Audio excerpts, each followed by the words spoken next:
தாவேகா காணாமல் போய்விடும் என்று அதிமுக முன்னாள் அமைச்சர் ஜெயக்குமார் கூறியதாக நியூஸ் கார்டு ஒன்று சமூக வலைதளங்களில் பரவி வருகிறது. நேற்று முளைத்த காளான் தாவேகா கட்சி, அதிமுக ஆலமரம். அதனால் அதிமுகவிற்கு எந்த சேதாரமும் பாதிப்போ கிடையாது. அதிமுக தனிச்சே ஆட்சி அமைக்கும். எங்களோடு சேர்ந்தால் அது அந்த கட்சிக்கு நல்லது. இல்லைனா தாவேகா அடுத்த தேர்தலோடு காணாமல் போய்விடும். அதிமுக ஜெயக்குமார் பதிலடி என்று அந்த நியூஸ் கார்டு வைரல் ஆகிறது.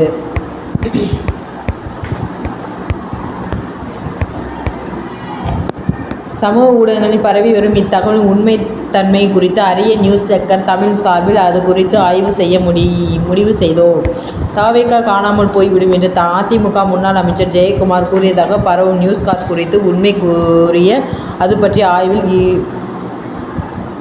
ஆய்வில் ஈடுபட்டோம். வைரலாகும் நியூஸ் கார்டு புதிய தலைமுறை பெயரில் வைரலாகிய நிலையில் அவர்களுடைய பக்கத்தில் ஜெயக்குமார் பெயரில் எந்த செய்தியும் இடம்பெற்றிருக்கவில்லை. தொடர்ந்து இது குறித்து அவர்களிடையே அதிகபூர்வமாக சமூக வலைதள பக்கத்திலேயே இந்த செய்தியை புதிய தலைமுறை வெளியிடவில்லை என்று விளக்கமளிக்கப்பட்டது. இது குறித்து புதிய தலைமுறை டிஜிட்டல் பிரிவு பொறுப்பாளர் இவானியை தொடர்ந்து கொண்டு கேட்டபோது வைரலாகும் நியூஸ் கார்டு போலியாக உருவாக்கப்பட்டது என்று விளக்கமளித்தார். தாவேகா காணாமல் போய்விடும் என்று அதிமுக முன்னாள் அமைச்சர் ஜெயக்குமார் கூறியதாக பரவும் நியூஸ் கார்டு போலியானது என்று நமக்கு கிடைத்த ஆதாரங்களின் வாயிலாக வெளியாகியுள்ளது.